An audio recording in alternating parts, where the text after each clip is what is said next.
Today, the webinar is dedicated to quite, an important topic, which is policy, innovation, and the regulatory sandboxes for water management. And this session, this webinar, is part of a larger, broader effort to explore water and living labs, how they can serve as engines for innovation and the real-world experimentation.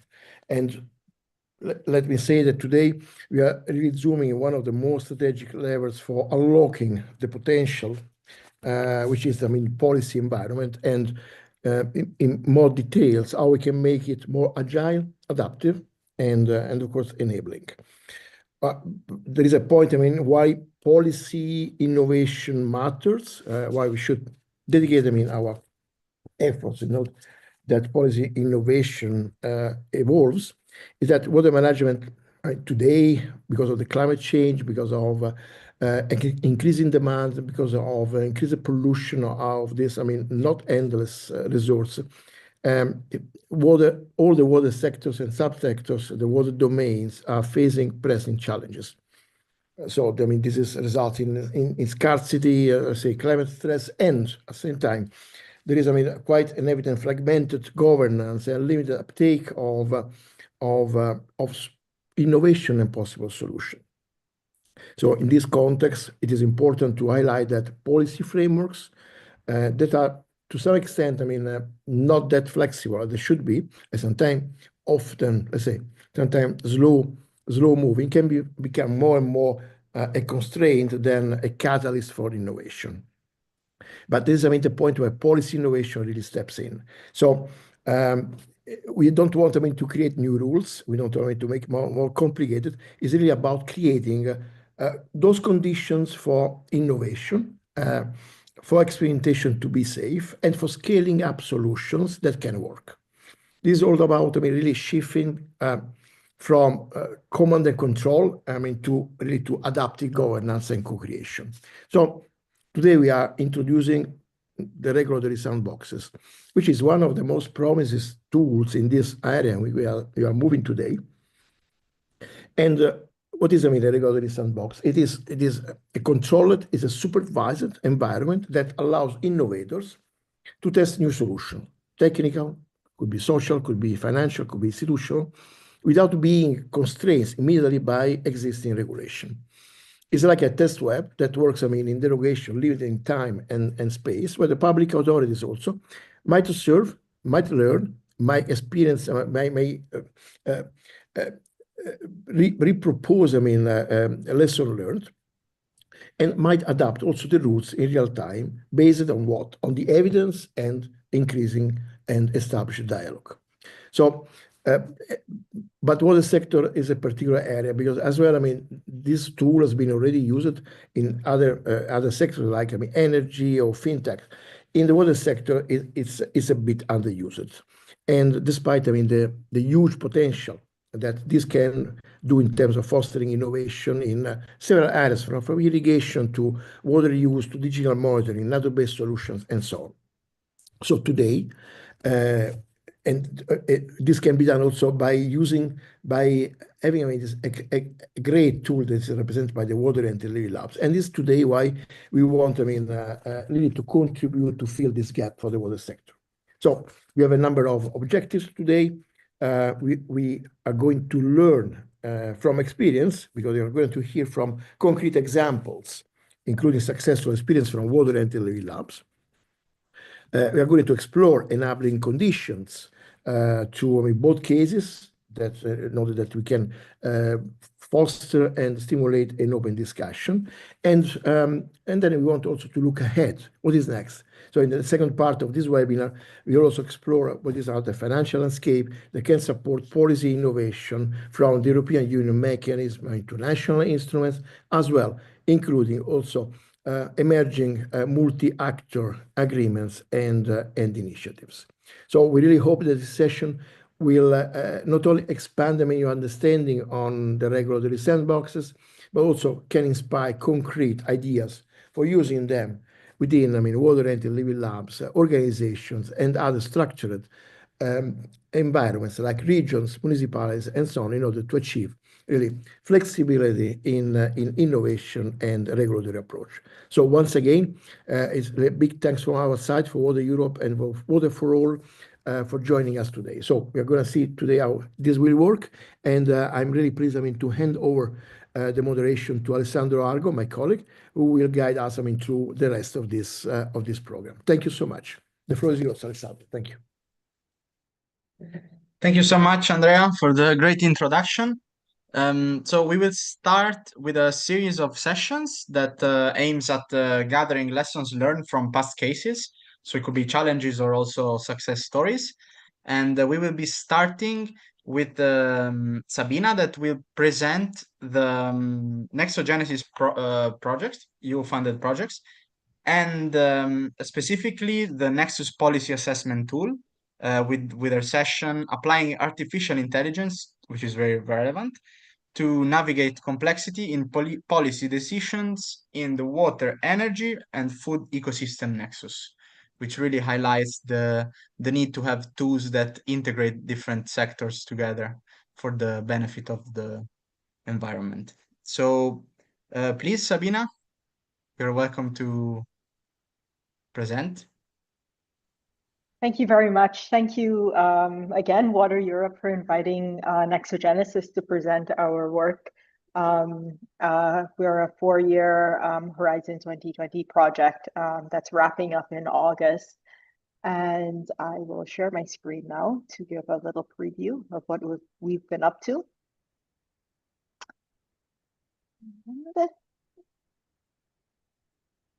So could you just give a confirmation that you can see my screen? Yes, all good. Great, thank you.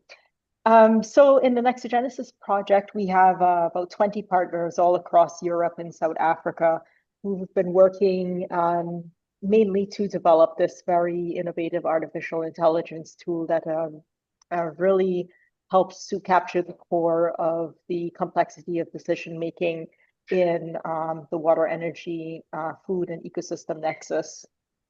And what we do is we bring stakeholders together in dialogue to co-create durable policy solutions. And we use a co-creation approach. It's based on a transdisciplinary research method. So researchers, practitioners, and stakeholders jointly conceptualize, analyze, and problem solve together. So we all think together, how do we solve this problem? It's never just the researchers defining what the issues are. It's not just the stakeholders. We're all bringing our multiple knowledge systems together.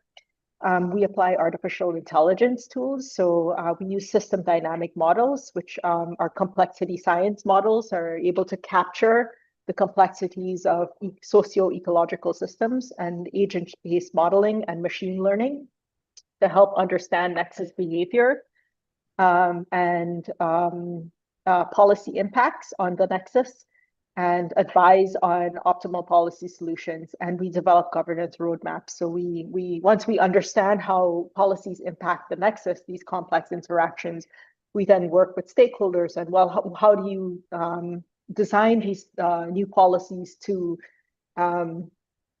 in new governance arrangements to properly manage the nexus in the direction you'd like it to go.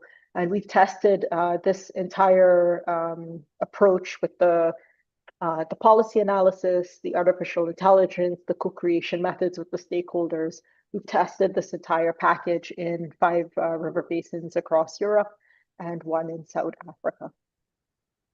The entire project is based on the premise that if you want to have integrative policymaking for water, energy, food, and ecosystems, it necessarily requires analyzing numerous policy combinations.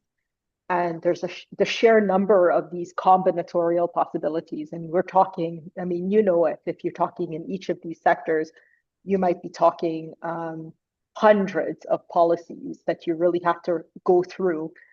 This is too high of a number to go through with the current manual techniques. But if because of the stakes that we're in the current times, you should be doing it if you want to be very responsible as a policymaker.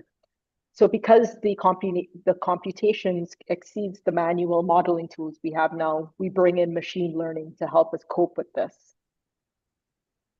So how Nexogenesis has approached it, if you read from the left to the right, is that we have these data sets. We use these global data sets that are downscaled to these very rich global data sets that are downscaled to the river basin level. And we match them also with the local data, and we develop these system dynamic models, which again, as I explained, they capture the nexus dynamics, how water, energy, food, and ecosystems interact. So those resources interact, but they also interact when policies are imposed on those resources. And then and then once the system dynamic models are developed, they become the simulation environment against which the artificial intelligence system starts to simulate how decisions, it's a virtual decision maker in a sense. Basically, what would a policymaker do under certain circumstances with certain constraints? And then it provides these sorts of analysis of, well, if you've had several policies with certain goals, what are the trade-offs and synergies are you going to get when these policies start interacting at the nexus? Because there is an interaction you're never going to maximize across the board. And it shows you what are you trading off on. And then you can, if you can't understand how to problem solve it on your own, you can also ask it for support.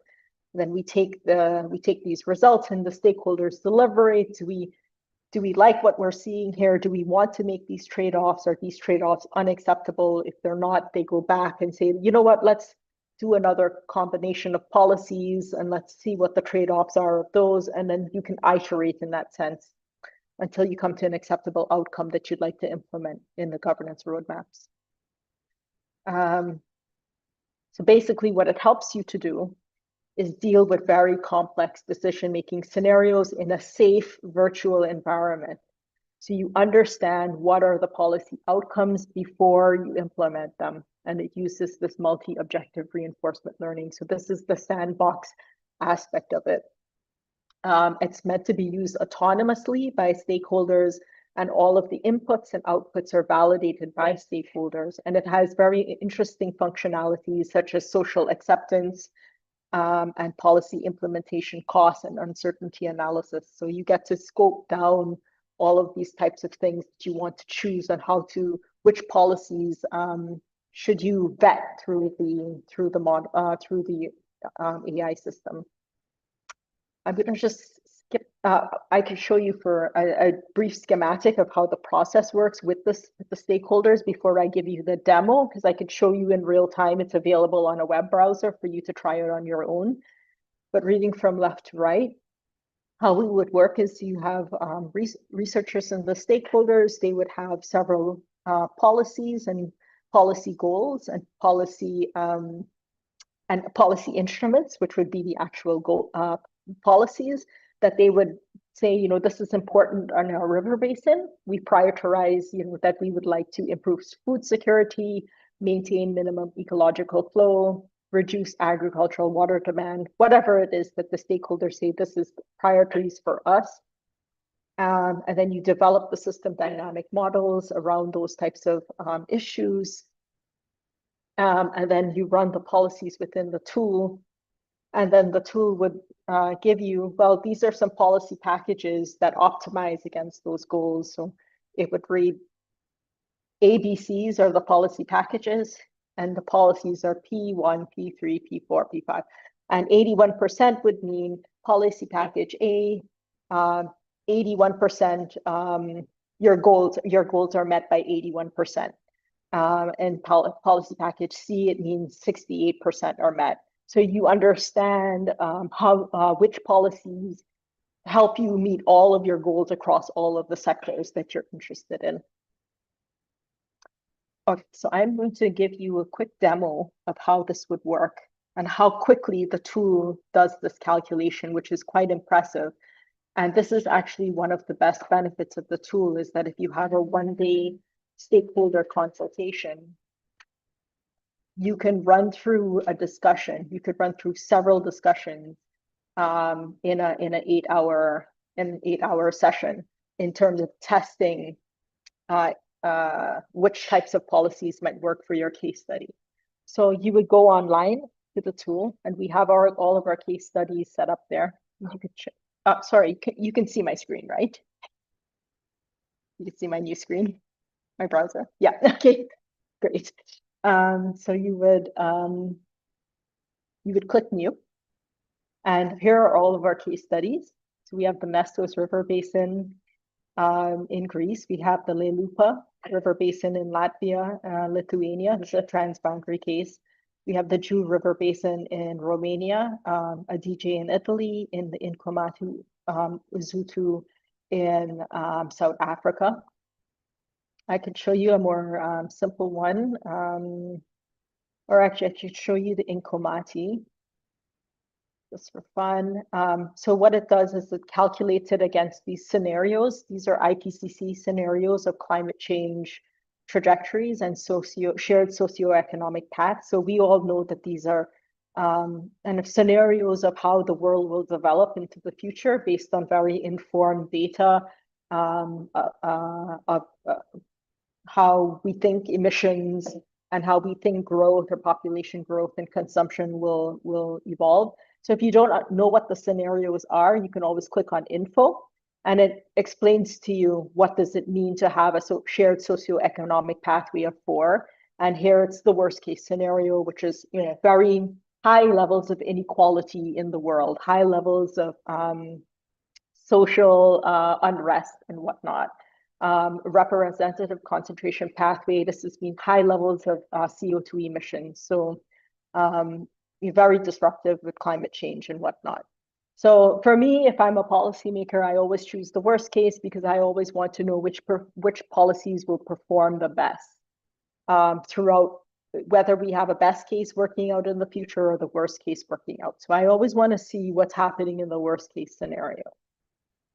And then here, this is what the stakeholders have chosen in our project. They said, these are some policies that are important to us in the Inkomati River Basin. It's important we deal with the renewable energy issues. We meet our emissions targets. We talk about urban water demand. We reduce that. We really need to reduce our industrial water demand. We deal with agricultural crops, the water demand for that. We need to maintain minimum ecological flow. We do our biodiversity, the status of our biodiversity matters, our food security matters. So they've indicated this. This also goes into the models. You just click simulate. And it gives you, this is just the landing page. And then very quickly, you can go on the side. You have your policy instruments. So these are the types of policies that the stakeholders chose to tackle the goals that I just showed you. These are the types of policies they said that these are the types of policies that are already in play. So they're either already adopted by government, or stakeholders could say, this is a type of policy that we would like to see implemented. We would like to see how it would work in the current policy landscape if we were to adopt it. So I could click on a policy here. It says set up local food chains. So make investments for inclusive local food chains. I said, I'd like to see how that policy would perform. Just click apply. Biodiversity protected areas. Here would be changing the status of priority areas to protected areas.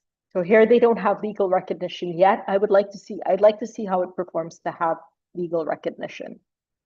I want to improve the efficiency of irrigation. So this is a water policy. And then, let's meet our renewable energy targets. Let's see how that works. And if you see at the top, we have all of our policies that I just selected, and I run the model.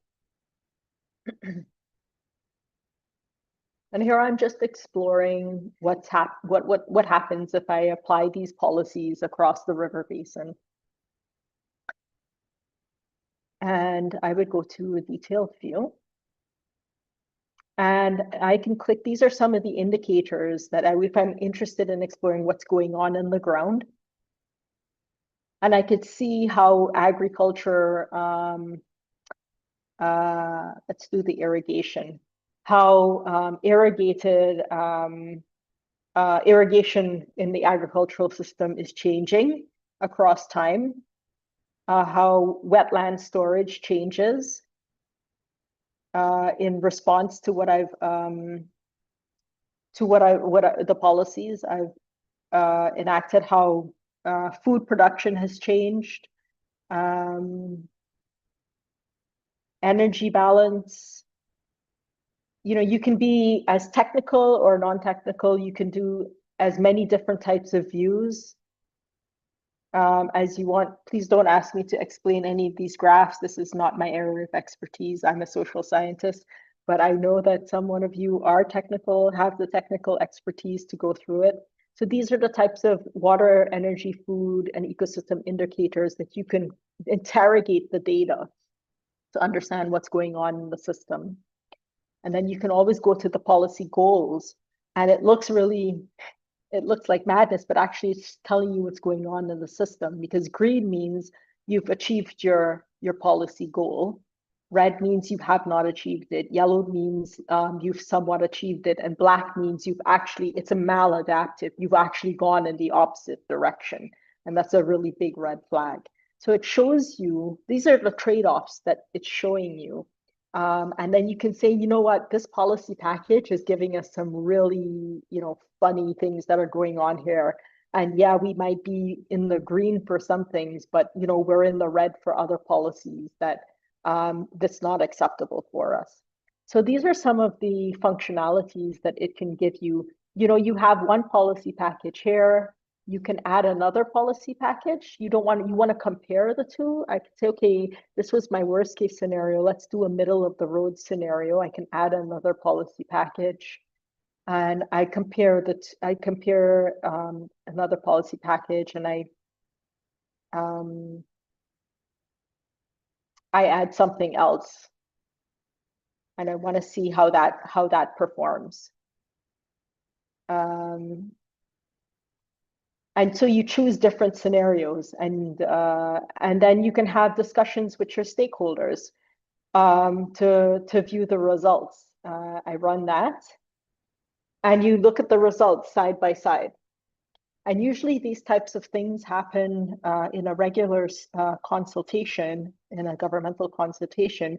You could only show a model result in one day, have the stakeholder feedback, and then you'd have to go back and recalibrate everything, and then come back in 3 months' time to show the new results.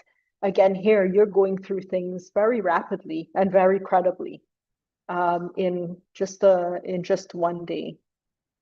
And this is the footprint that shows you actually, what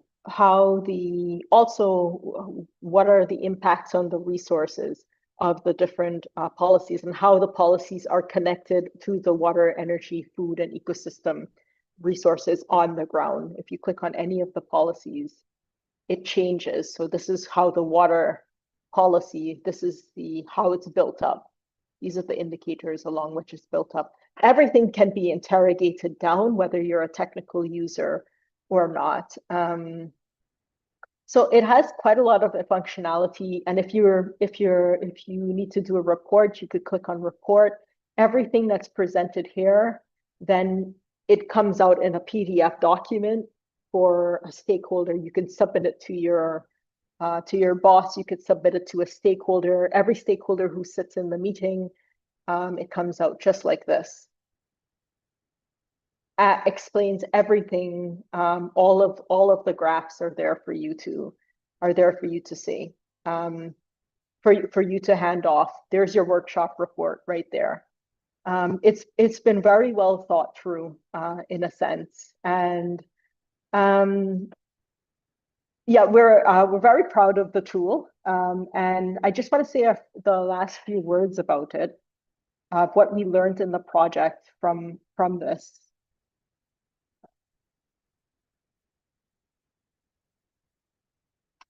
So 1 second, just gonna skip this part.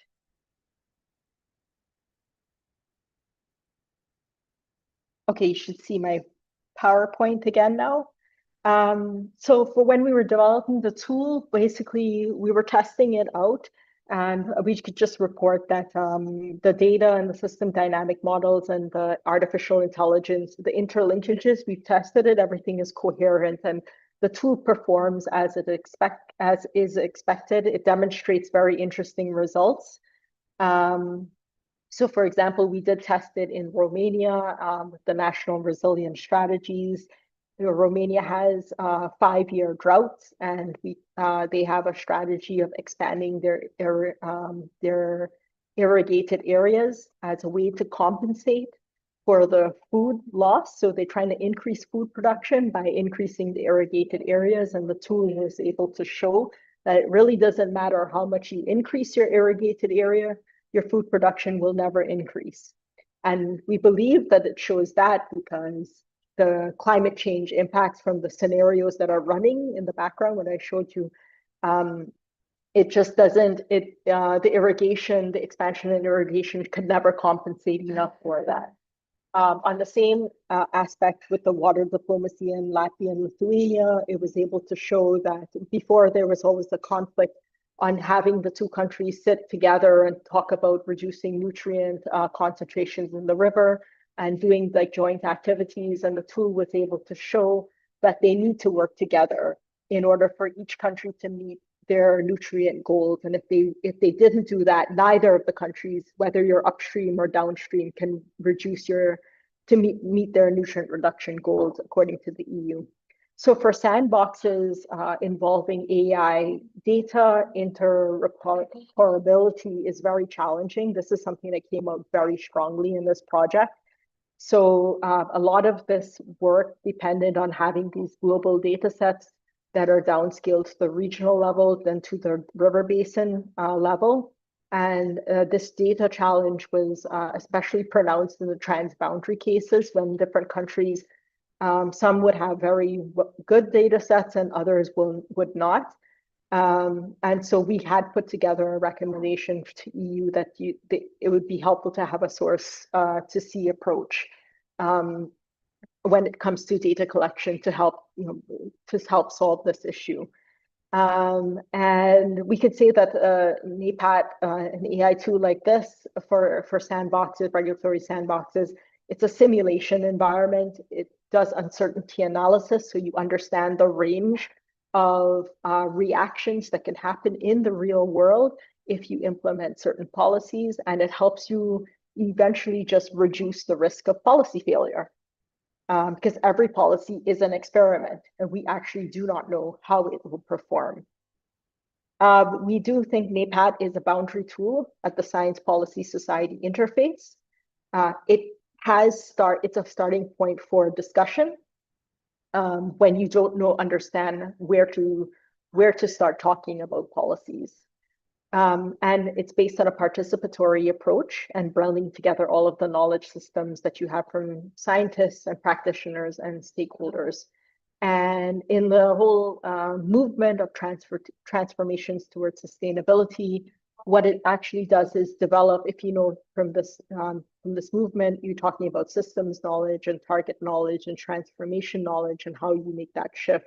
And NAPAT brings together the systems knowledge and the target knowledge because it's helping you understand what's going on in the system, and it's helping you set the proper targets for you to then transform the system.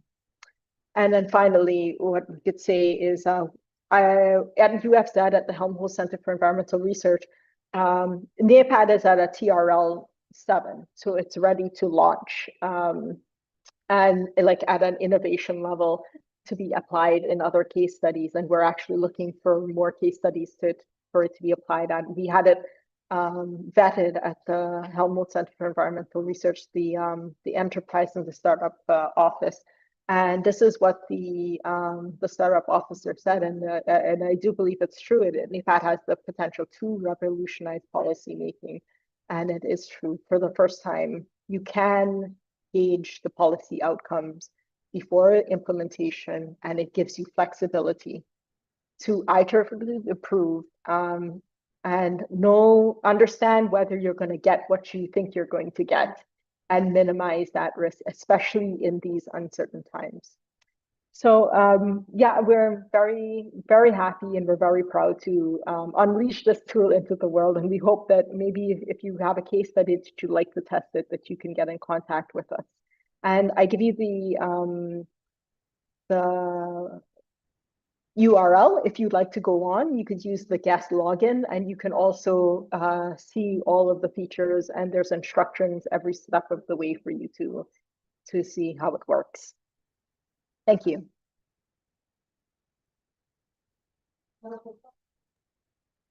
Thank you so much, Sabina, for the good presentation. It's a very impressive tool, to be honest. It was very interesting seeing it in action also. So thank you also for the demo. Now, moving on to the next session, we will have the pleasure of hearing from a Water-Oriented Living Lab representative, which is very much focused to policy. So yeah, we can see how the two topics, so water-oriented living labs and policy, can function together. And it is a pleasure to have Professor Elena Bresci here. And yeah, please feel free to present the water-oriented living lab and whatever you want to show us. Okay. Can you confirm that you see? I cannot see the presentation yet. It will come. I hope.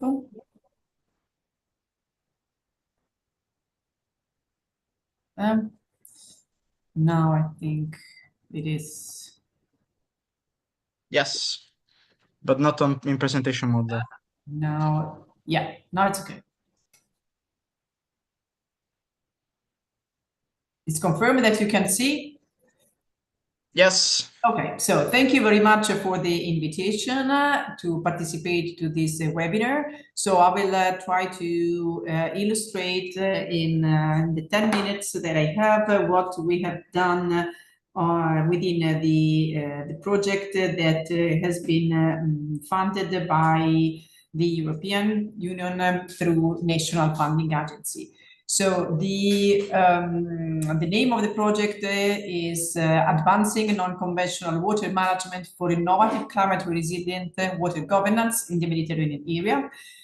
So the two keywords that have been put in this project were non-conventional water use and governance.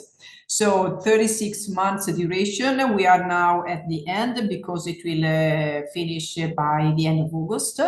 And we have been working with the other 7 partners, so 8 partners in total, 7 countries involved because we were 2 from Italy. And then we have Egypt, Spain, Tunisia, and Greece, and Algeria. And the living labs that has been established were 4 in 5 countries because we focused also on a watershed that was transboundary. So the main objective of the project was to advance the participatory governance for sustainable water allocation, integrating non-conventional water sources in the Mediterranean area. So this is the framework of the project. So the focus was on the possibility of using what was shared within the living lab through an iterative participatory approach. We used modeling and both agro-hydrological and economic, and we work with living labs, in particular with the stakeholders that have a major role depending on the type of the living lab for the working on the inversion of the integrated watershed management plan for creating new policies. So the Living Lab has been established actually from scratch in all the countries, with the exception of Spain, where it was already existing. And we try to work, as I said, with a bottom-up approach through with the stakeholders for identifying which were the main criticities and challenges, and how to solve, how to model these criticities, and how to solve it with the new governance actions. So we will focus on the Italian Living Lab that is inserted in within the water-oriented Living Lab catalog. So it is the watershed of Orcia basin with more than 700 square kilometers. We are not really in a dry area because the mean annual value of precipitation is 500, but the problem is how this precipitation is distributed all over the year. In particular, the main crops that are going on under cultivation are vineyards, olive groves, and cereals. And in particular, these are in these areas are very farms that or vineyards that are producing high quality wine that are now suffering for water availability. So the non-conventional water type that we used, or we explore, was the water harvesting under the small agricultural reservoir. So the co-creation activities for within the fourth workshop that has been carried out in all the Living Labs were mainly related with the activation of the Living Lab and making it obviously live for all the duration of the project. They contribute to providing input and data and general information. Then they have been involved in the validation of the results and the analysis that we carried out with the modeling, with the two models, and then the discussion on proposal of future activities or alternative scenario to be carried on. So the fourth workshop, as we said, mainly focused on the setting, the co-modeling, the presentation, and the discussion, and then the identification of which were the main criticity of the first draft, for then making some changes, update, and how to find the best way for moving forward.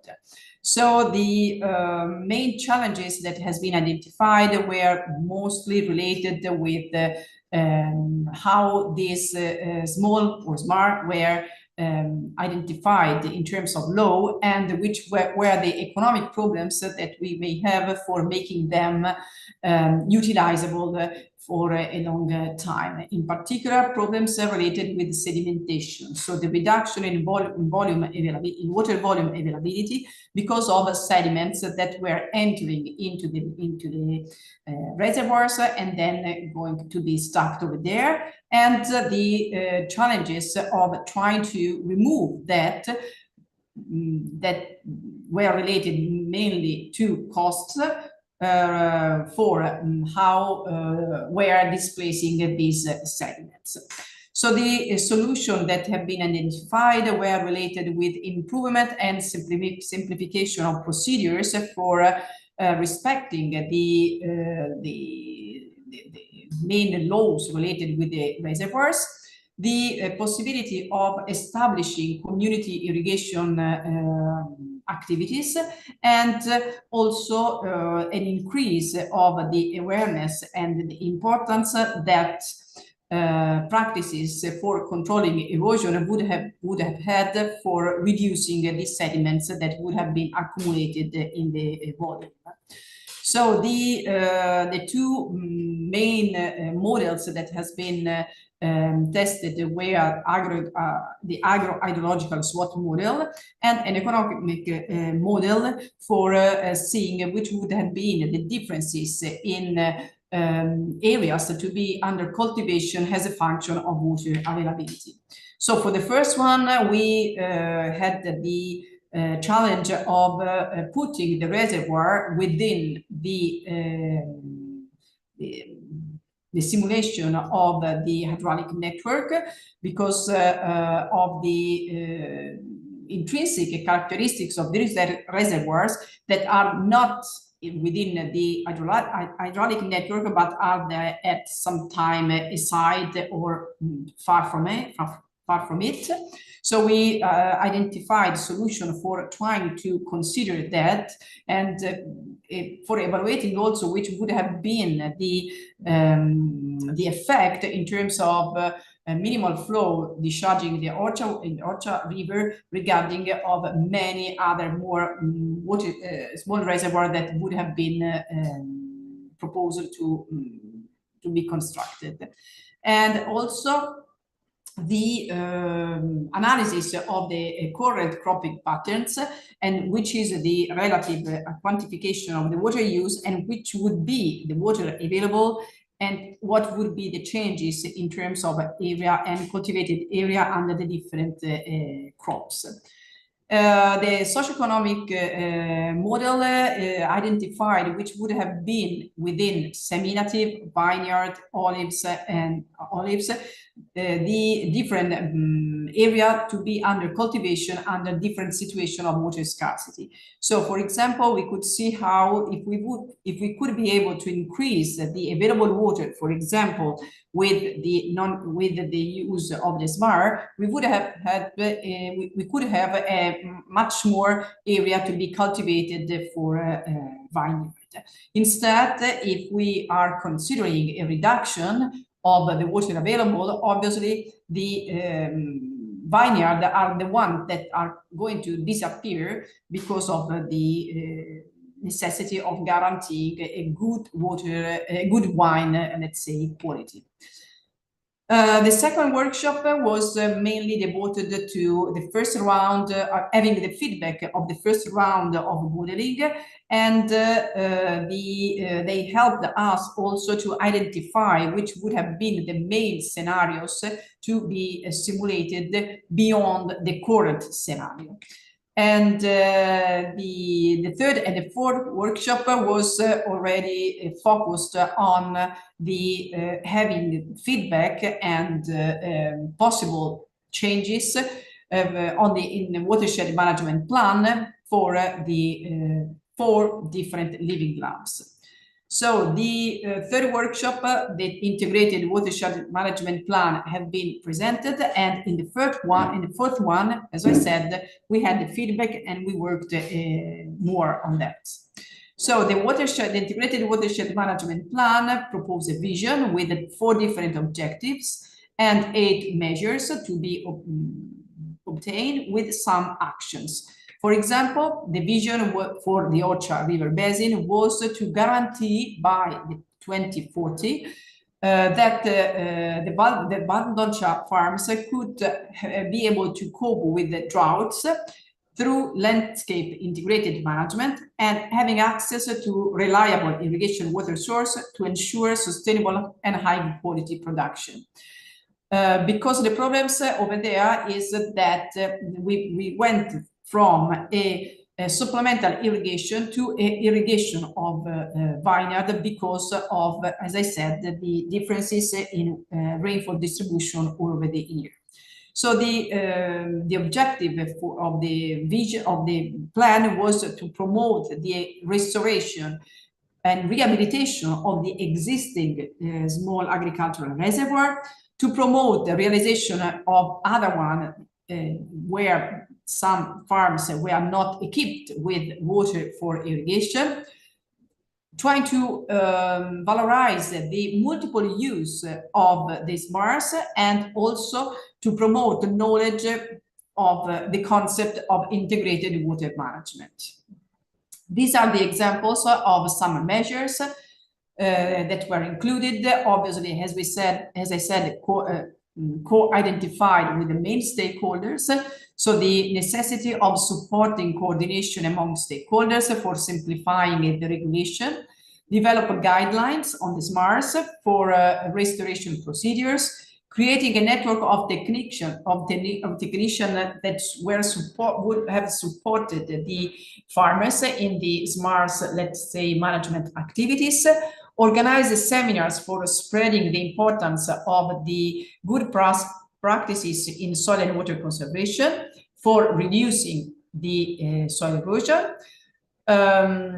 provide also alternative irrigation water resources, create a network with other international projects, inspect how many SMARS could be shared among a group of farms, and also trying to evaluate which would have been the ecosystem services in terms of cost-benefit analysis that could have been given by these SMARS beyond, let's say, the use of water as for irrigation. So the measure has been identified. Unfortunately, some of them will go beyond the project duration of the of Aquamed, so we are trying to make the living lab still alive after the end of August. So the conclusion of these activities with the stakeholders, mainly focusing on policy, were that the stakeholders are necessary and should be involved by the beginning. And the measures and the scenarios that has been proposed are relevant, but obviously they should be rooted in the local context and should be made using local information that can just be given by the stakeholders, and the identification of policies under the co-creation activity can reduce conflicts among the stakeholders and also improve the collaboration. Thank you very much for the attention. Thank you so much for the great presentation on the project and also on the Valdorcia Living Lab, which is one of the most active ones and the most recent ones, which is also a very good correlation to have. And yeah, now we will move on to the third presentation and final presentation of this series of sessions on lessons learned from past cases. We have Stefania Erba doing a presentation on a study on water-oriented living labs policy gaps that was carried within Pillar C of the Water for All Partnership, which was a very, very interesting study that gives the first time the policy floor to the water-oriented living labs, highlighting gaps that are specifically tailored for them and from the content that is currently available on water-oriented living lab. So it's definitely new territories, and I'm very excited for this presentation. Please, Stefania, welcome and take the floor.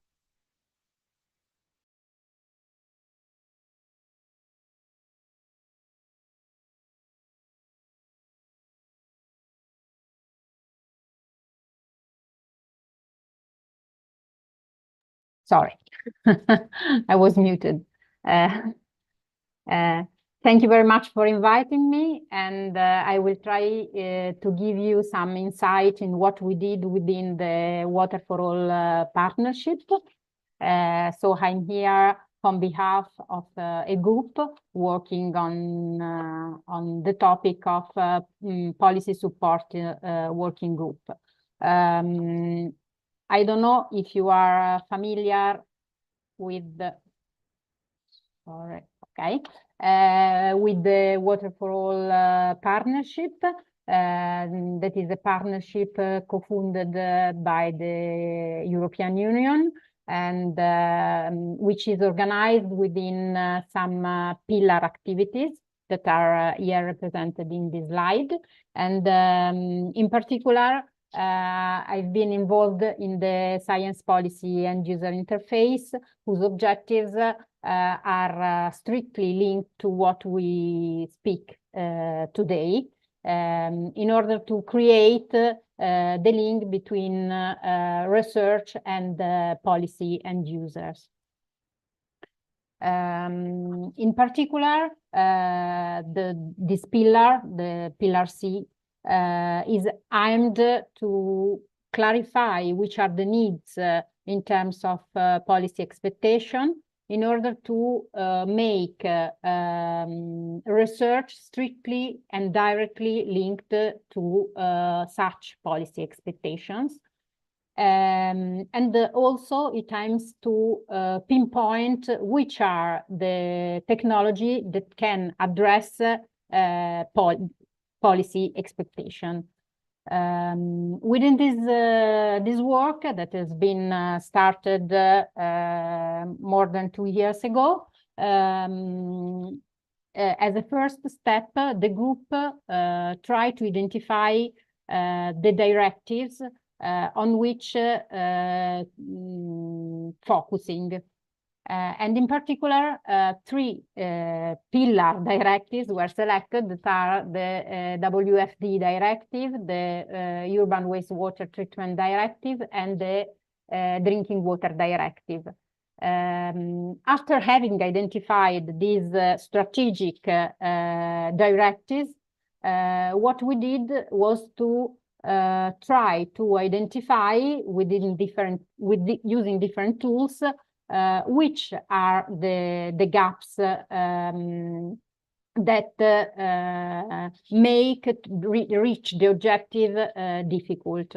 And in particular, we focus on 3 different methods to identify gaps in the 3 directives implementation.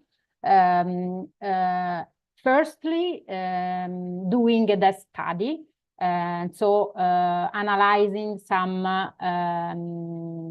scientific articles and reports, and try to extract from this report and articles which are the gaps in implementing these 3 directives.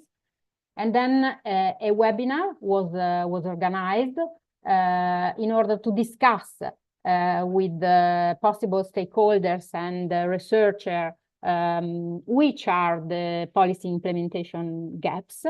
All these complemented with interviews to targeted people coming from the policy sectors, but also from the water utility sector and research sector. All these results were thus gathered within a deliverable, which is the ones here presented, in which the different outlined gaps are collected.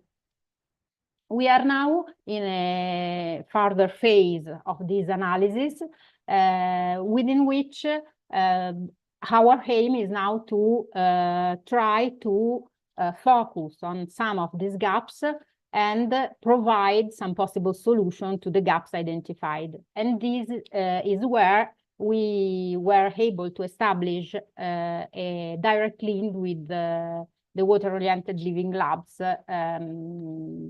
present also in the Water for All partnership. To provide possible solution, we have to come back to what are the results of this analysis on the existing gaps. And here in the slides, the identified gaps are, the main identified gaps are outlined. Basically, recognizing some gaps that are linked to governance and some that are linked to more technical issues. And we have also tried to link the different gaps to the different directives, emphasizing that for sure many gaps are transversal to the 3 identified directives.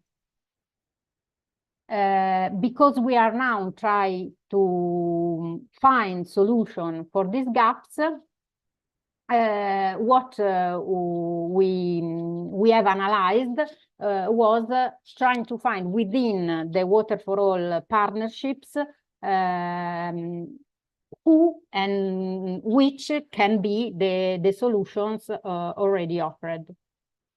Here again, to summarize what we did, there is the previous outlined gaps that can be linked to the different pillar activities carried out within the Water for All partnership.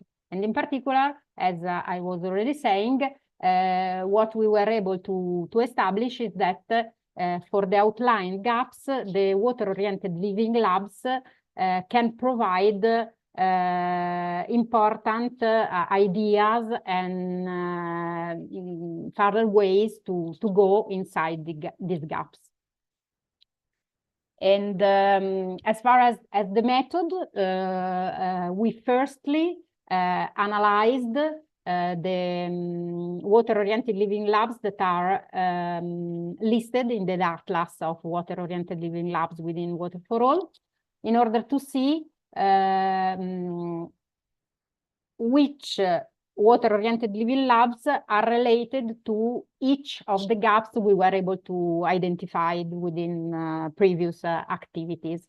And so here we show you a summary table linking listing the gaps identified, the different WOLLs present in the atlas, and if and the one is put in correspondence to the gap if the WOLL is able to provide some input in relation to the identified gaps, and the color represent the different directives, the link to the different directives.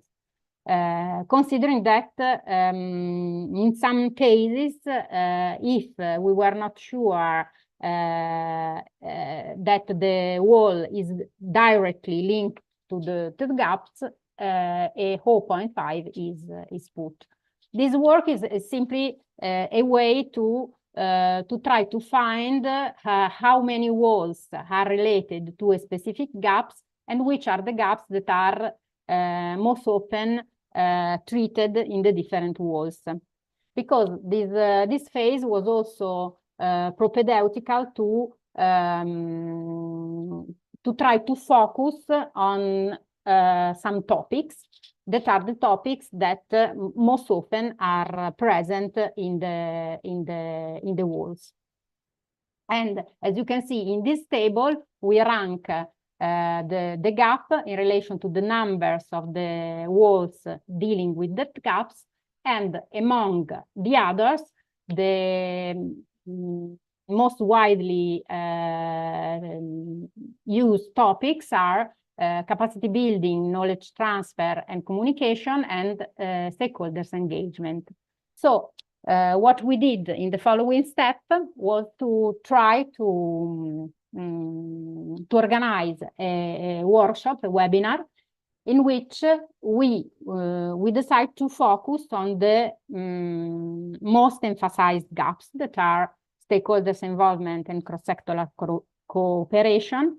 And within this webinar, we were able to directly involve some WOLLs in order to understand from these WOLLs which was their experience related to these topics. And so we organized this webinar in April 2025, inviting Canare Reale and Catalan Water Partnership to present their experience, having City of Mechelen and Tagliamento as partners, asking them questions about their experience in order to receive some inputs about methods to address governance gaps, strategies to involve stakeholders, especially the most isolated groups, and example of successful partnership in sustainable water management. As a further output of this first phase, we were participating to the Euroimbo conference in that occasion organizing another workshop. And during this workshop, again, the River Canale Reale contract was presenting his experience, and the experience of Canale Reale River contract was directly discussed with Val d'Orcia WOLL, and Elena Brescia is here. And was also there. And the main aim of this event was to try to discuss with the audience of EuroIMBO conference again the two key questions that were: how is it possible to engage in a successful way different stakeholders in order to establish direct link between policy expectation and practical tools to make policy real, and providing examples of concrete involvement of this stakeholder, taking into account that during the workshop some questions were distributed among the participants, and so we were also able to collect the feedback from the audience. And I would like to thank you again, and saying that this was, I think, a successful way to interact between the science sides and the practical stakeholder sides of the same topic linked to water management. Thank you. Thank you so much, Stefania, for your presentation. It's really interesting, and also it's nice to see that you are collaborating with the Water-Oriented Living Labs actively.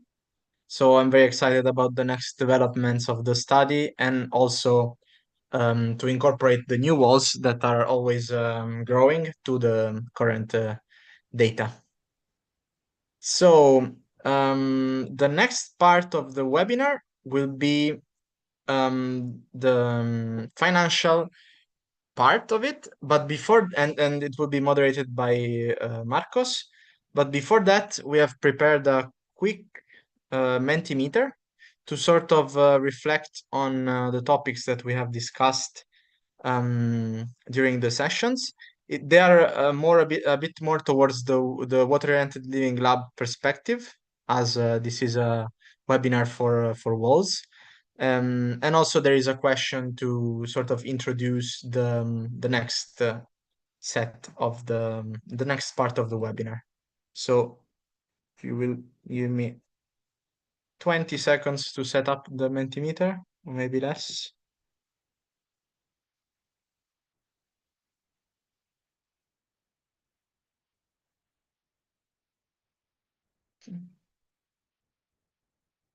Okay, so you can either scan the QR code, or go to the website and enter the code of the Mentimeter.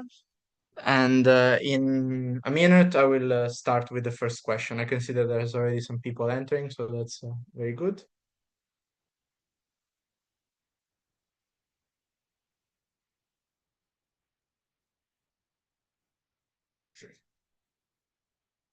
Hmm. 30 more seconds to join, and then we start.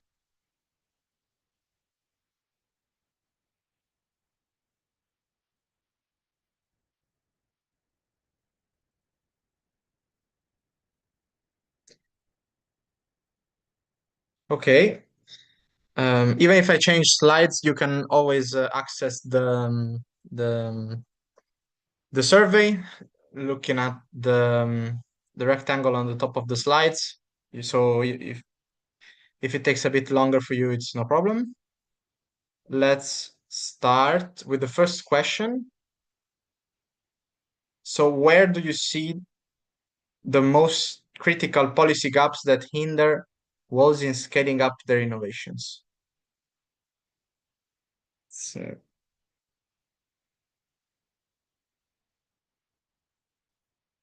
no, I'm sorry.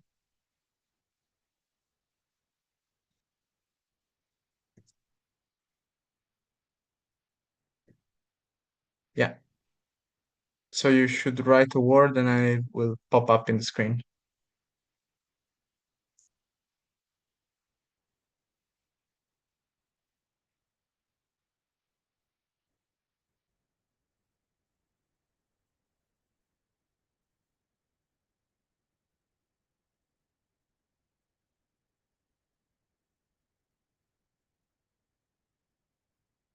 For now, we have regulatory aspects, which is, of course, very relevant in policy gaps.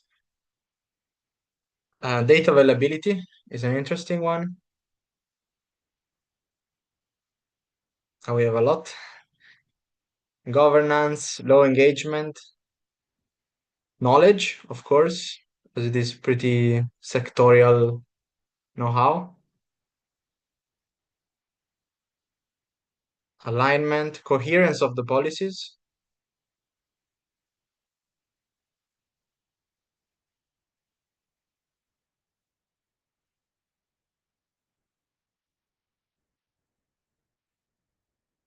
But we see governance as a dominating factor.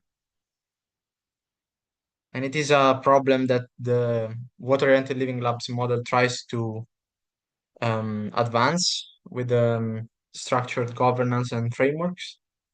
But it is definitely a challenge to keep everyone aligned. I also see alignment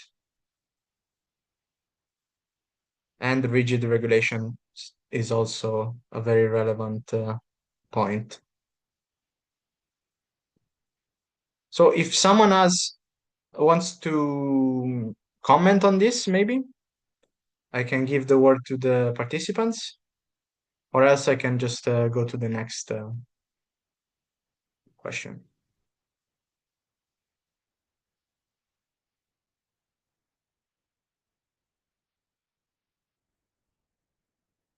Okay, I don't see any virtual hands raised, so I can move to the next one.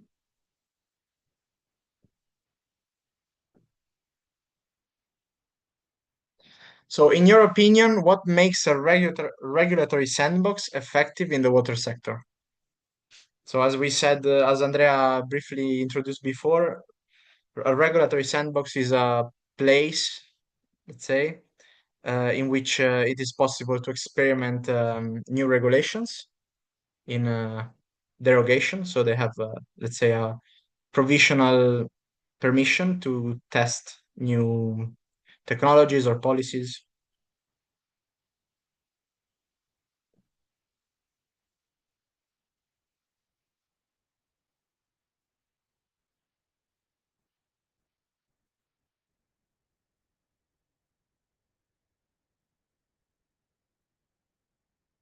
Okay, so we see a pretty even distribution of the factors, which means we choose them well.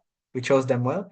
So yeah, we see the most dominating one is stakeholder feedback. So also getting back to the presentation of Stefania, stakeholder engagement is a very relevant problem.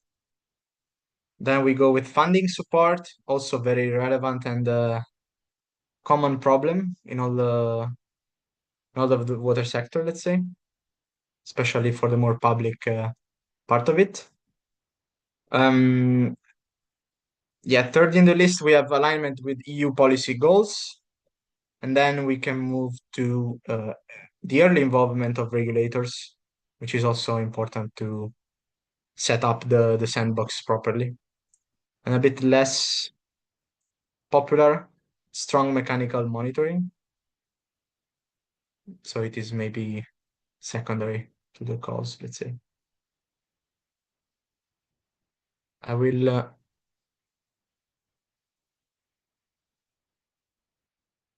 okay. Let's move to the third question.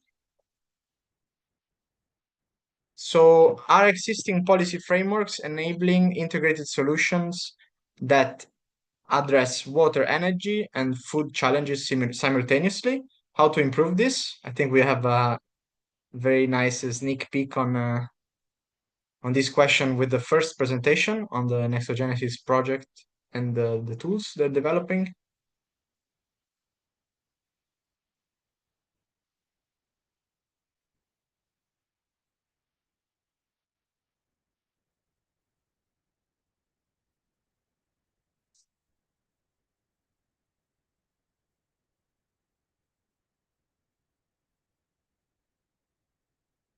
So Nexus management.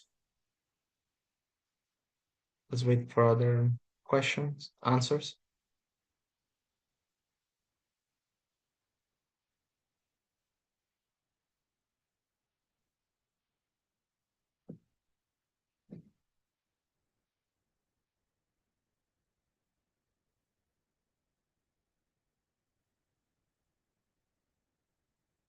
So coherence among frameworks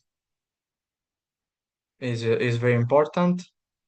The concept of Nexus, so to increase the awareness on this concept, and also more knowledge co-production across the different sectors, which is also very relevant, as communicating between different sectors with different interests is not always an easy task.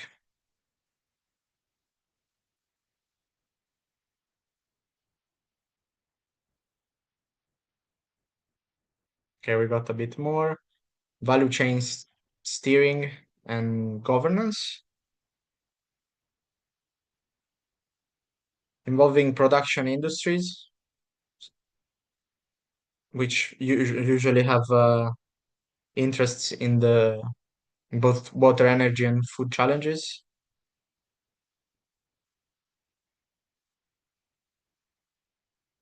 Very relevant comment is also to the newly released water resilience strategy.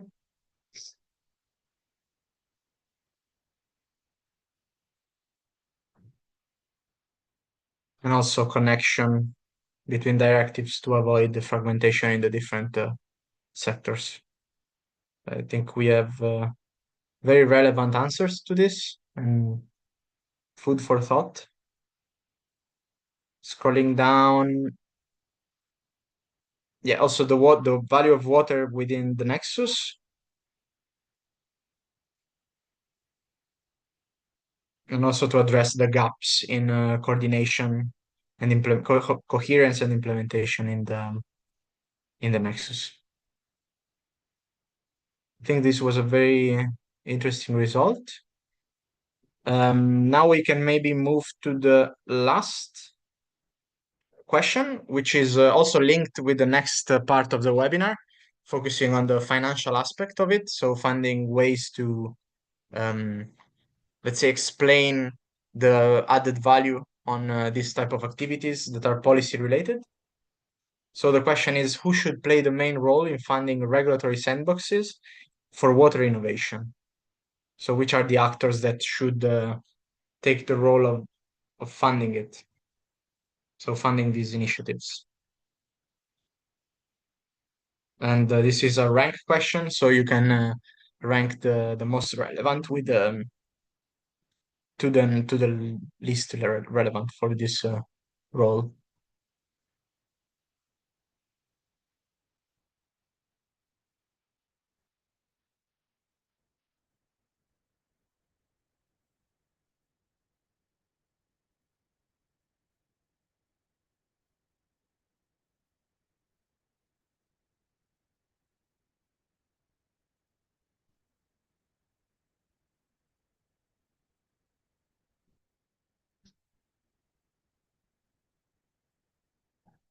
For now, we see that it is mainly the public sector, also EU institutions. Not anymore, again. So it is moving a lot, which is very interesting. But we can see that the private sector is a bit behind on this, and probably because they tend to have a bit less interest in policy, than, especially for this sector, compared to the national governments and the EU institutions. Also, development banks are not very high in the ranking.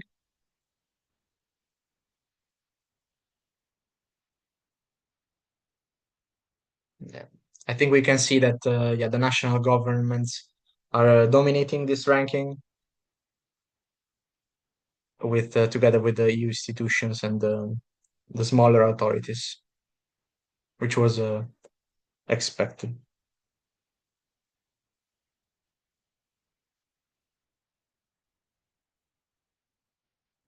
Okay. So with this last question, we can end the Mentimeter. I can go back to the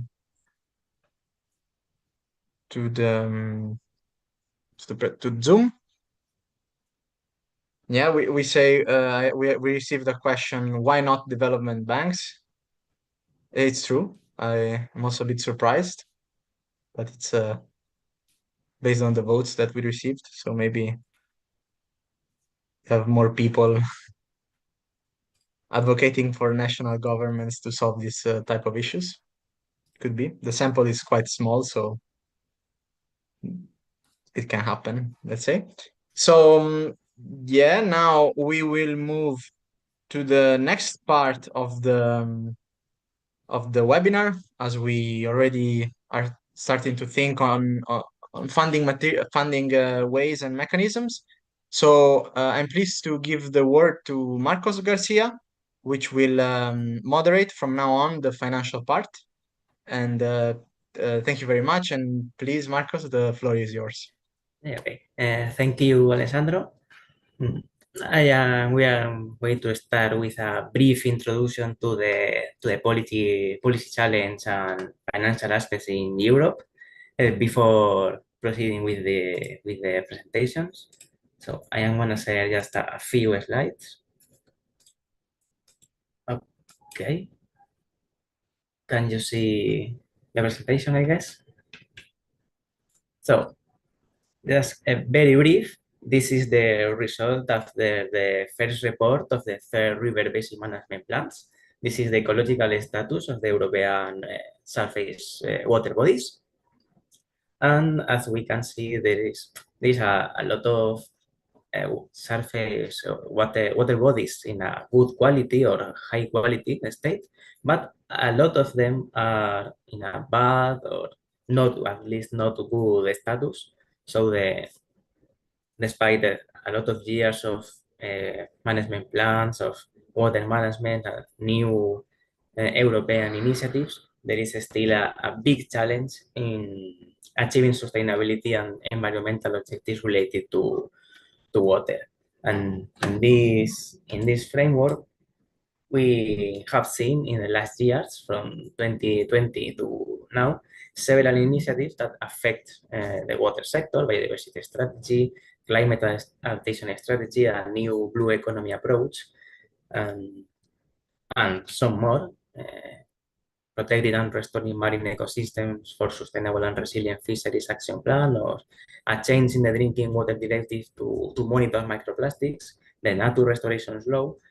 Almost all these initiatives put a focus on the financing aspect because public resources are limited and we need a higher part of private resources, financial resources, to implement all the activities that we need to achieve our objectives.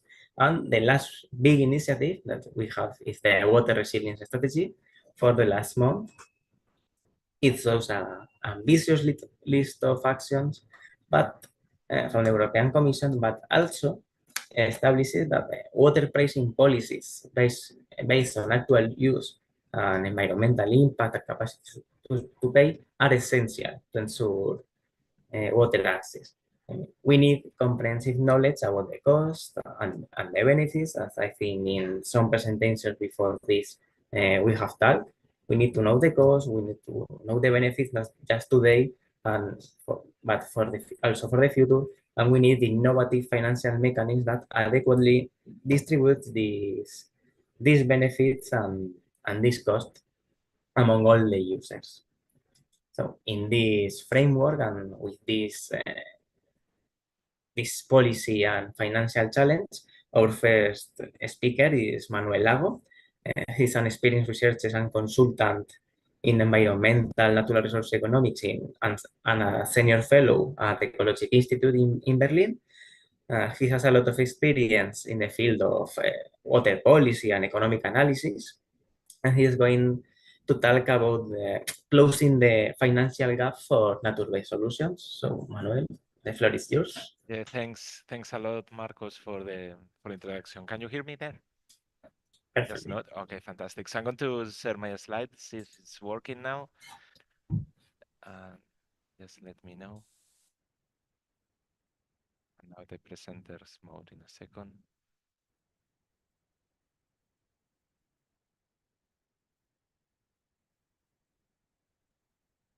And Alessandro, I got it this time.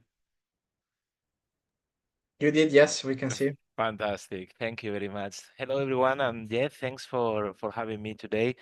So yeah, I'm going to report in the results of a couple of Horizon projects where we have been looking at financing issues for nature-based solutions, specifically focusing on ponds, small water bodies, and also coastal wetlands. No? For ponds, it was the project called Ponderful. It finished last year, coordinated by the University of Vic in Catalonia, Spain. And then Restore for Seas is an ongoing project which looks into coastal wetlands and is coordinated by the University of Aveiro in Portugal. And for which projects Ecologic Institute, we are a partner.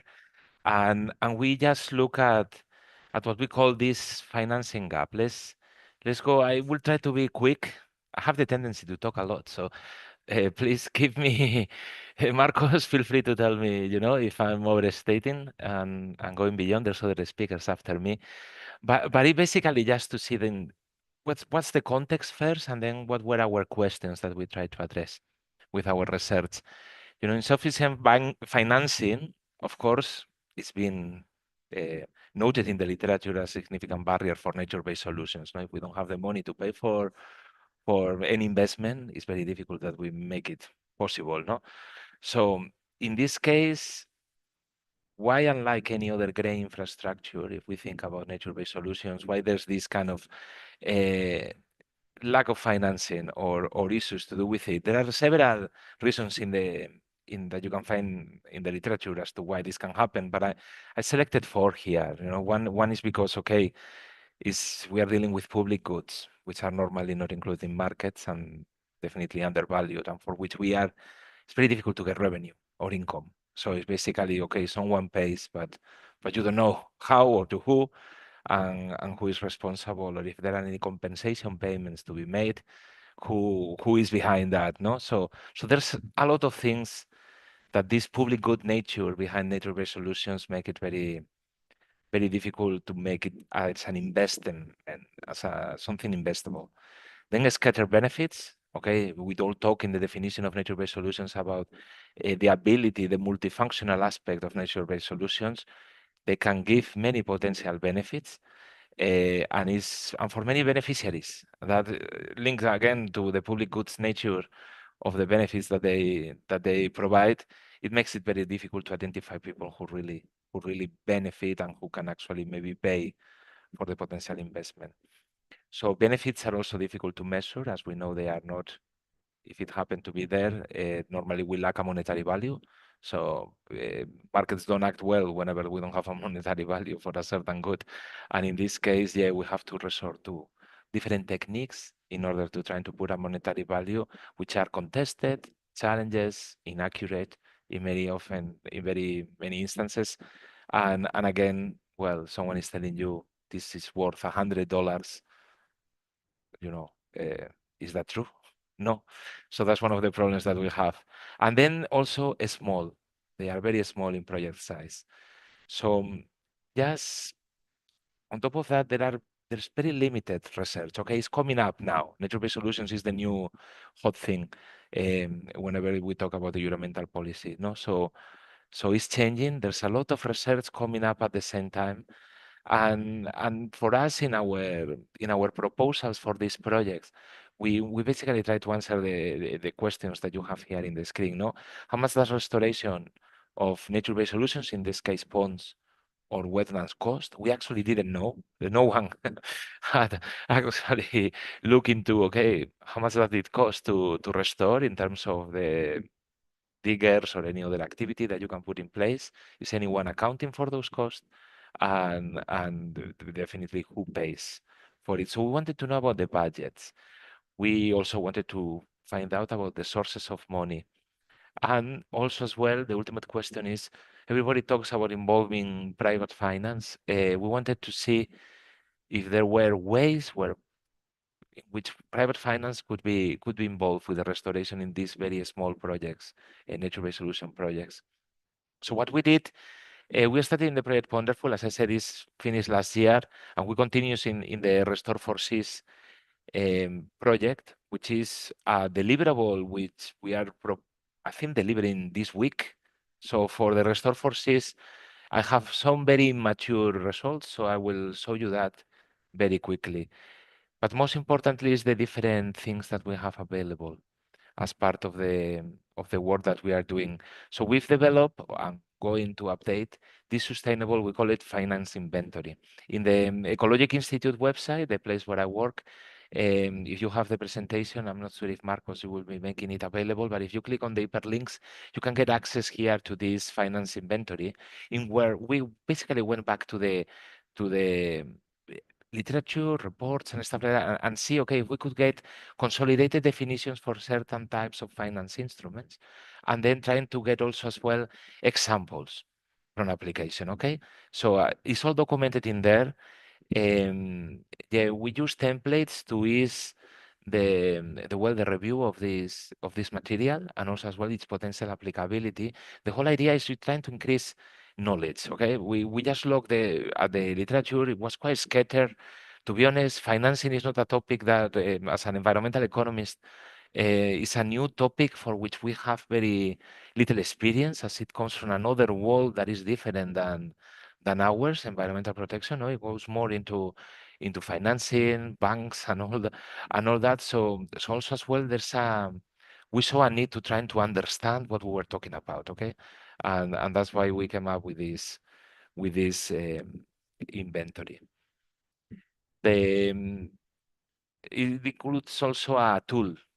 So it's an Excel tool, very simple, very basic, but at least if you put in there certain conditions to do, specifically with wetlands or with small water bodies type of nature-based solutions, I think it's applicable to others as well.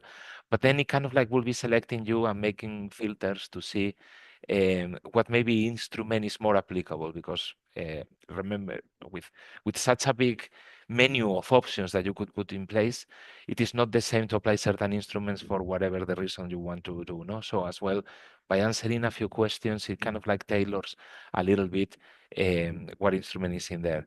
We did all this with a view of what is called, we say, a pond developer. Imagine someone or a nature-based solutions person that wants to implement nature-based solutions and it's seeking finance from others, okay? So as well, it's quite important to see that of course the inventory doesn't apply to everybody at all the different levels of decision making that you can have. So in this case, it is basically from the perspective of someone who wants to promote the use of nature-based solutions, but from an entrepreneurial type of point of view, okay? Trying to make a living out of it. So yeah, so it's basically in the Restore for Seas, in the not follow-up project, but it was another project for which we kind of like proposed to continue with activities. We took opportunity of working with new partners to expand the inventory. So as well, this is a tool that can be extended, and not only by us, by others, into future projects. The whole idea is taking opportunities like these ones to share ideas, and you find new partnerships, and then trying to move the whole kind of like debate forward, you know. And in this case, what we have, yeah, as well, we've made a lot of effort in trying to develop certain templates by which we could then cross-compare across the different case studies, no? Going directly into maybe what is more interesting, some of the results from the Wonderful project. In this case, the question that we have, how much do ponds, in this case, ponds is a small water bodies or a pondscape, a series of water bodies, of small water bodies. So of course, they are all varying in context and the type of project. But we were interested is, okay, we were able to, with some work, trying to account for how much did it cost in these case studies that we were in there.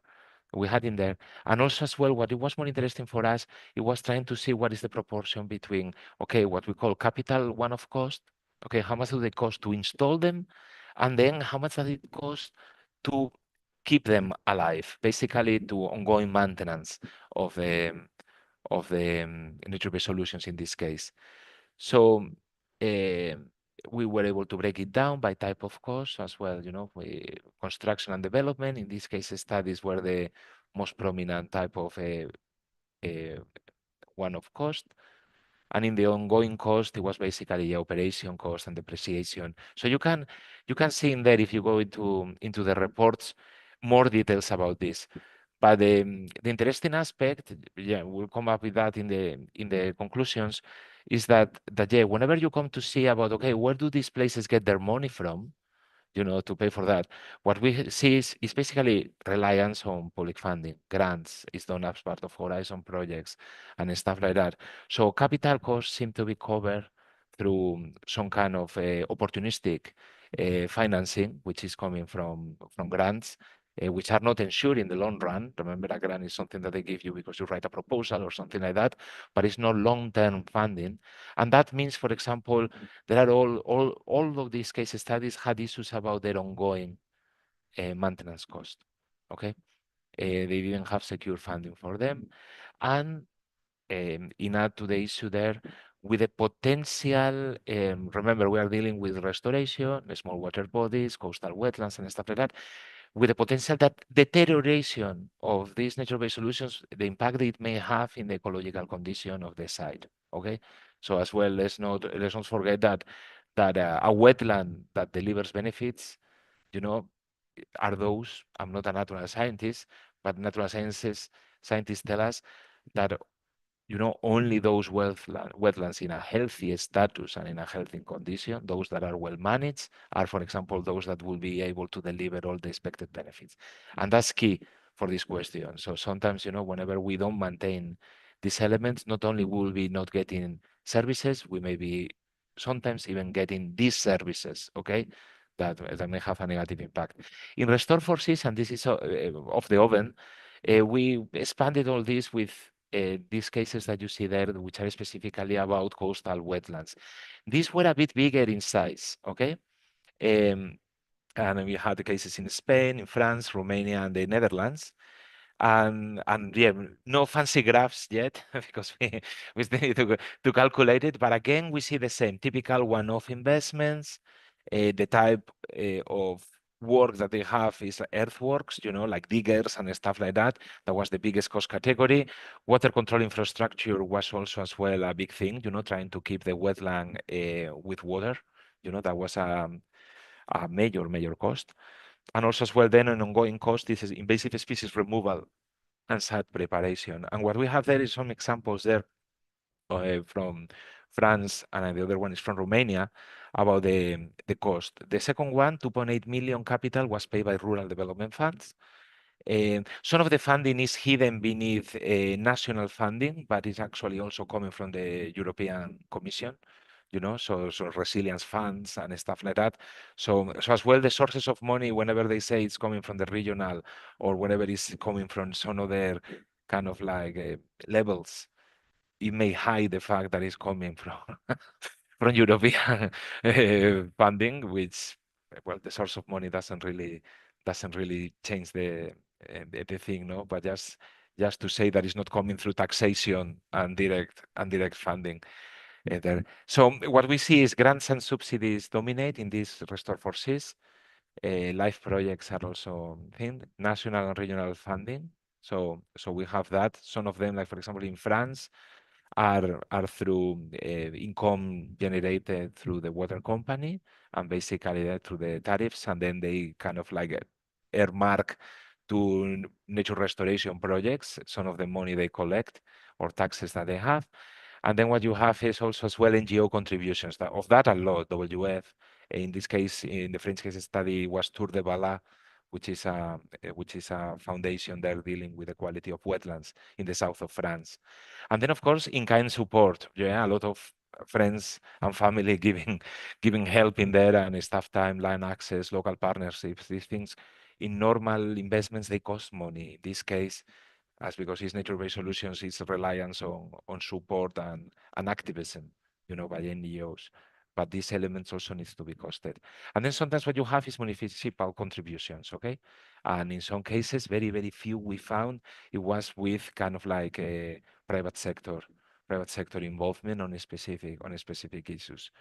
So what we have in here is that as a last slide on conclusions and discussion is like, okay, There are heterogeneity on accounting practices. So this is maybe a call for the nature-based solutions field to really maybe get their accountancy. I'm not the best person to be telling them how, but at least to, I think this is something that probably private banks or stuff like that, in case they are going to sponsor or support through loans any implementation project of nature-based solutions, well, first is about, okay, having certain type of accounting practices so the cash flows can be following those practices. No, I think there's some work to be done into that. Long-term finance and sustainability, of course, we have the issue of ongoing cost recovery. And this is something that needs to be seen. And then the usual question on the role of private finance. Okay, based on our evidence that we collected, we see very little involvement of the private sector, you know, and then yeah, we see that all the case studies generated very little opportunity for revenue opportunities. So maybe that's an aspect as well that needs further exploration. Is okay, how maybe we can turn some of the goods and services that are provided in these case studies on these areas, local level, to trying to generate some revenues opportunities, because then there will be an opportunity to create you know, a feeling for the private sector to get involved. But overall, yeah, without the role of the public policy domain and specifically setting up the market through regulations, the right market conditions for establishing some revenues opportunities. I'm talking about habitat banking or any other kind of instruments that can protect, but also as well, you know, distribute money between different sites and sectors. It's impossible that the private sector will be involved, or very difficult. Not impossible, but very difficult. So something else needs to happen from the regulatory point of view in order to, at least in these small nature-based solutions type of approaches, to be widely adopted. And that's all. And yeah, thank you.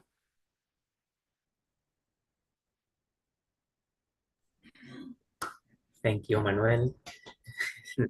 We always end with the problem of a need of innovation, financially speaking, in policy, financial policy innovation. Okay, and we have a second presentation. In this case is Tom Heron, CEO of Cities Innovation. And he has vast experience about regulatory matters, water, energy, technology. And he's gonna talk to us via recording about the Danish tripartite agreement. It's an interesting case of Denmark, of a policy innovation to address some environmental problems. So let's see if the recording works. I will put the recording, Marcos. Give me 1 second, please. Mm-hmm.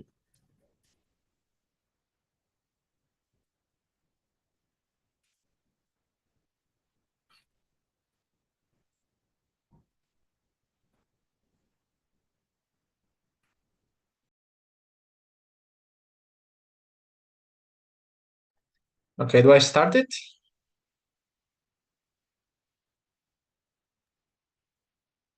Yes. Okay. Thank you for the introduction. And first of all, I'd like to apologize for not being with you physically. Right now, I'm in the UK studying regenerative and organic farming. But thank you for the opportunity to briefly present the Danish Green Partite, which is a broadly founded political agreement on how to develop agricultural practices in a sustainable way in Denmark. First of all, just a few words on Ceges Innovation. Ceges Innovation is an independent research and innovation institution. So we are non-political. The aim of Ceges Innovation, our activities, is to develop the Danish agriculture and food production in a sustainable way. And then to the Danish Green Partite. As mentioned on the slide, a broad founded political agreement, and as I mentioned, on the development of Danish agriculture towards 2030 and beyond. The parties that found the basis for the political agreement are mentioned at the slide. The government with 5 different ministries, the Danish Society for Nature Preservation, which is a powerful preservation organization with 140,000 members in Denmark, the National Association of Municipalities. They are the authority on a lot of the activities going on in the open land. The Danish Agriculture and Food Council, which is the political organization within agriculture and food production in Denmark. And then other parties as mentioned, but the top ones are kind of the core partners in founding the foundation for the political negotiations and agreement that was settled. A little bit about the process. What made this is a very ambitious and realistic, actually realistic and ambitious agreement where they settled on the goals that can be achieved, but it really demands an effort for the industry. And some of the core activities that they did in the process was they spent time together and they sought knowledge. They visited different places. So they basically spent time together, building knowledge together, sharing knowledge, and sharing their views on the challenges, the necessity to do other stuff differently in the primary food production. They visited farms and the companies in order to see what was actually achievable. So they built trust between each other, and they actually bent towards each other. And then they were agreed upon setting ambitious goals, but realistic goals, and trying to form the basis for a long-lasting agreement. So this is quite unique. The process was quite unique, spending the time and building the trust and building the knowledge. The goals and other agendas within the Green Tripartite, it set out to be a CO2 tax model for Danish agriculture, reducing greenhouse gases. And there were also set goals. I will not read out the goals and numbers, but goals were set. And also a CO2 tax is introduced in 27.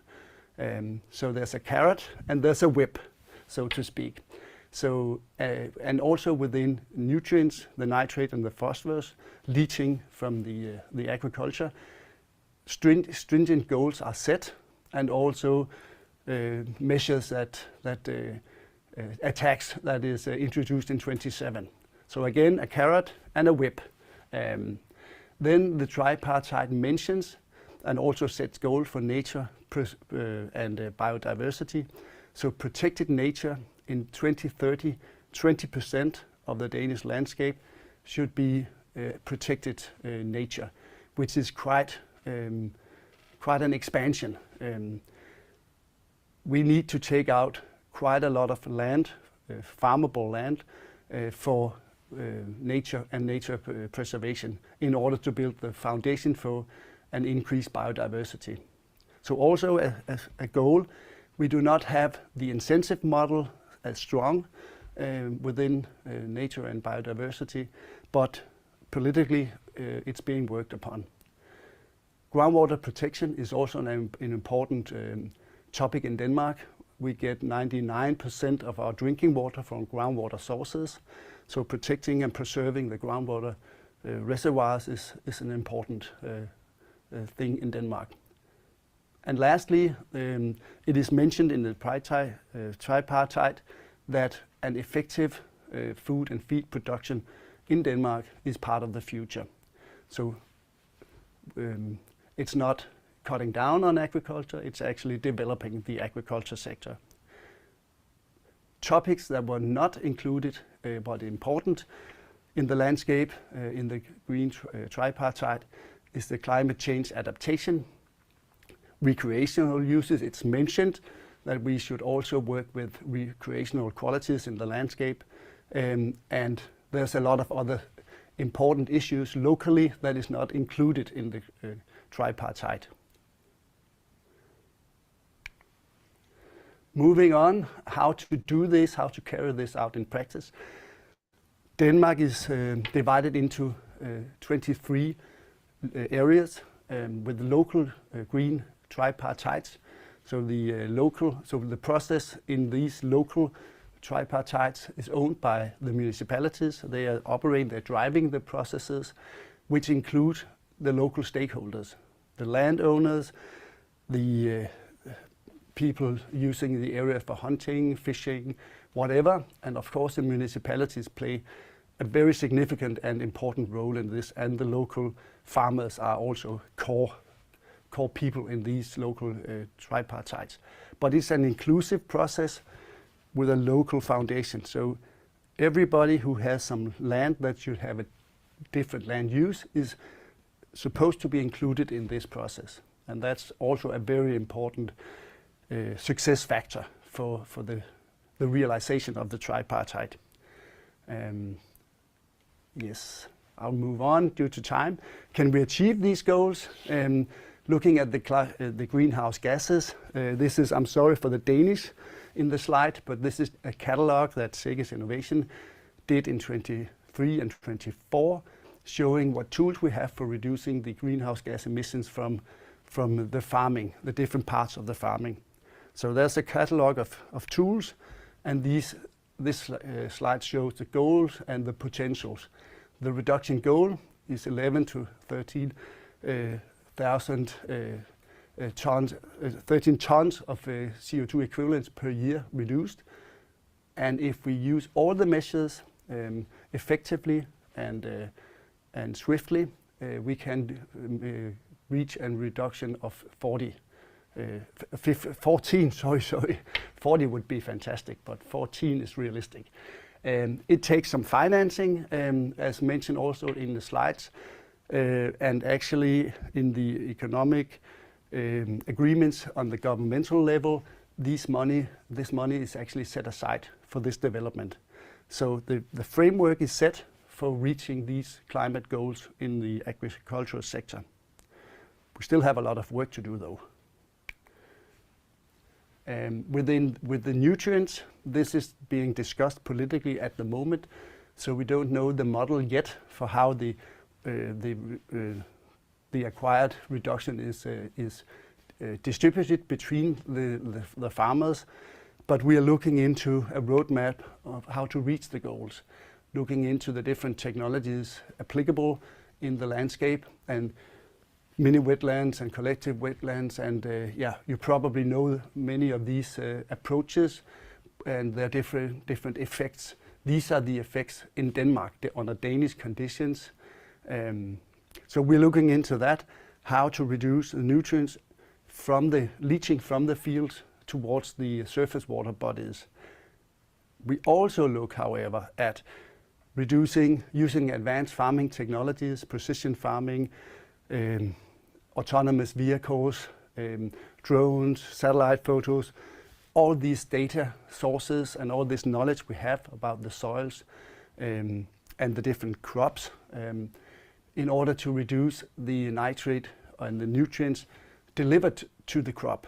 And this is just an example for nitrate showing a delivery map where we map the need of the crop for these nutrients and put this into the computer in the tractor, so it delivers reduced delivery of nutrients. This precision farming also applies for pesticides and a lot of other topics, which is take too long to go into right now. So this is also an effort that we're working on to reduce the spread of nutrients, and thereby also the potential for the nutrients leaching to the surface water. So we're full on working on developing on this. And lastly, in the green tripartite, the multifunctionality is very, very important and mentioned in many, many places, and also in the local tripartites, meaning that the landscape has different potentials. The high-lying parts of the landscapes are very good for food production. The wind turbines would be located also in these areas, and also many of our groundwater reservoirs is located in these areas. So these parts of the landscape is suited for some purposes, and we should try to have the multifunctionality in place wisely.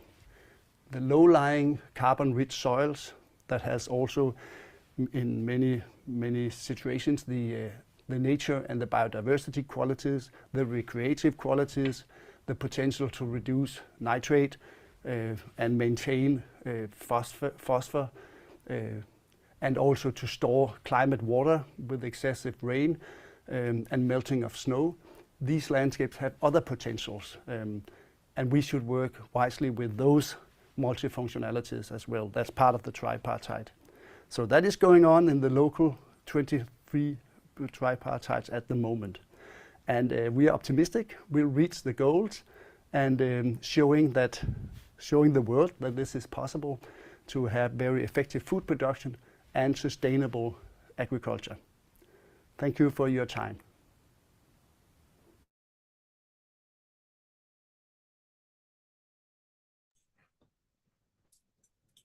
Okay. Thank you, Tom. Well, from the distance to talk about this interesting case about via recording for his efforts preparing this material. We are a bit behind schedule, so yes, Alessandro, we can go to the next and last main session, the open discussion on success and failure factors. But we will have to do it very brief.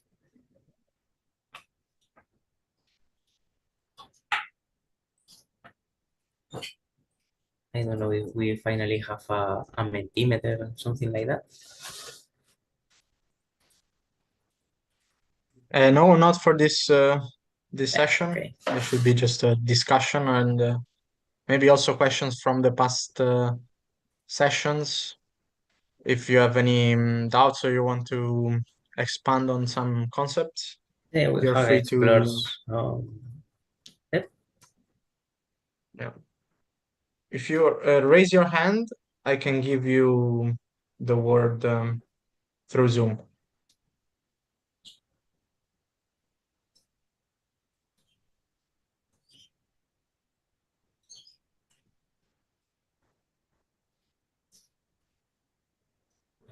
Have explored some relevant aspects. We have seen in the first presentation the importance of a big tool incorporating different elements of stakeholder engagement. So good success factor, an important element will be to have this tool to perform an integrated analysis. We have seen with Manuel's presentation also the challenge of the revenue structure. Not having a solid revenue structure hinders private financing, private resources, and gives too much importance to the public funding. So we have some questions about some of these elements. We have seen also in the Danish case how important it is to involve the stakeholders and to align priorities and resources.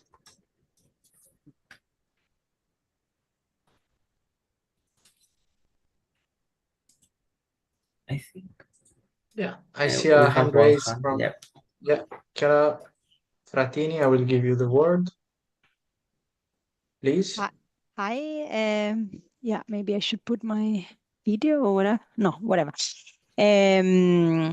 No, I just wanted to say that it's. I think it's. I find it. I would like to hear from others. Why do they think that the public should pay on water level labs and rather than, for example, the Development Investment Bank or I don't know, a private sector that is actually benefit a lot from water living lab. And I mean, of course, it should be a part also from engagement of the public sector, but we have seen from for example, the presentation on wetlands that and nature-based solution that's relying on funding, short-term funding is not really good. So it's just yeah, I was just wondering why there is the statistic went that the national level, for example, should pay rather than other actors, because the national level don't have those resources apparently, and also, I mean, maybe a discussion on like there is a lot of investment, for example, in infrastructure for operation, but not a lot on innovation, for example. And this is maybe where the funding could be, directed more. And yeah, I just would like to hear some opinion on this, but there is very little time. So maybe if someone who voted for the in the ranking a bit more towards the public authorities, you can expand on that a bit, maybe. I see the hand raised from Andrea. You can. Okay. Just a remark. I mean, I fully understand. I mean, the point of Chiara about. I mean, but I would like also to put really boots on the ground on the matter that we are speaking about regulatory sandboxes. We're speaking about water and living labs, and I mean, in my opinion, it's in my humble opinion, what could be really successful is the creation of local territorial private-public partnerships in which the advantages and the benefit goes to all the actors. This is also the framework of the Water and Living Lab. So I think that the effort should be done in order to build also the necessary conditions for having the private sector coming in along with a clear direction in terms of policy development from the public authorities. Now, the debate is also on whether or not or how the national level should get in the local regulatory sandbox. In my opinion, we should have, the general framework across the member states, but then the action should be really delegated to the local actors that experiment innovation. And so they build also not only innovation in terms of technology, but they build the innovation also in terms of financing the innovation and the deployment of the innovation in that local context. That's my opinion. I don't know if this helps. Yeah, I agree. I don't know if I still have that. Yes, I agree. The local level, yes, but I don't see the national as a local. But maybe that's. But I agree completely with the private-public partnership. But that's why I thought that in the public-private partnership, a development bank and a private sector together with a local, regional, for example, municipal level could be the best to. Yeah, it was just my curiosity. It's not. I didn't research on this, so I'm just asking as very humbly. So very interesting. Many thanks, Chiara. Yeah, when I refer to the national capacity, it is, in terms of giving the overall framework to a regulatory sandbox within the member states. But otherwise, of course, the overall planning, design, and organization of this, remains at the local level, and where really public-private partnership can really build a lot. Can really leverage on the innovation, can use the local infrastructures for the testing the innovation, and make it then innovation available to the users, because this is the other point in which we might fail in terms that we might have also excellent prototypes, but then building the necessary conditions for the go-to-market, it's sometimes it's pretty difficult. But otherwise, I mean, I fully agree on the matter that public-private partnership represent the key factor for fostering the innovation where the innovation must be deployed, which is once again at the local level, where the water challenges are. I agree. Thank you, Andrea. I agree.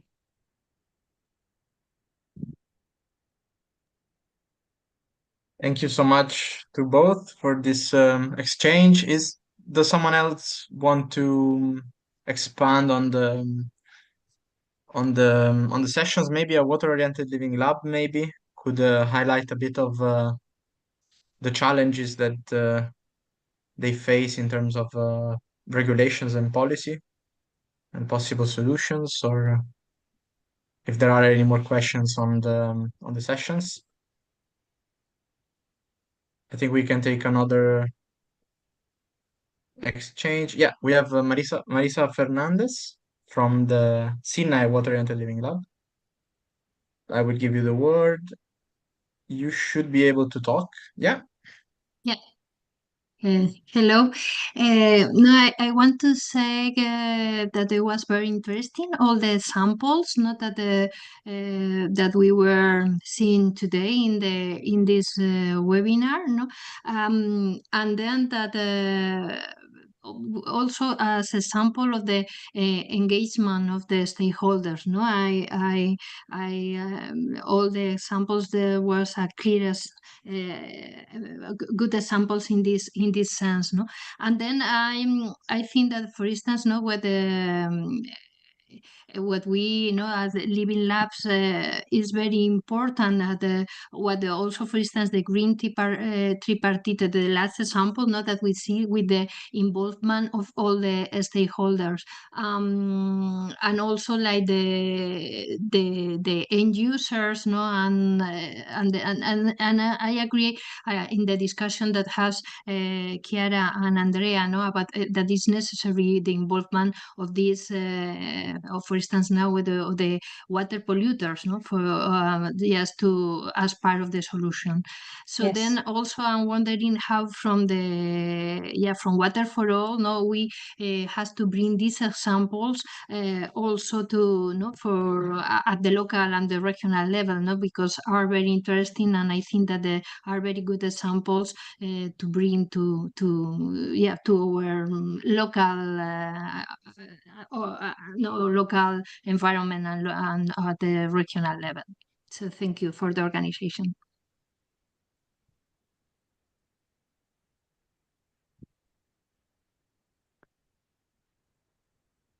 Thank you for the comment, Marisa. This is exactly to encourage discussion on these important matters. Okay. I think, Andrea, we can move to the wrap up and ending of this webinar with the announcement of the next one and also an in-person event. I will present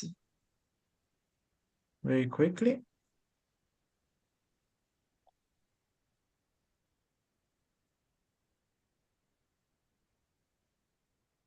Yeah, so please, Andrea, if you want to take the word and give a bit the conclusions for this event.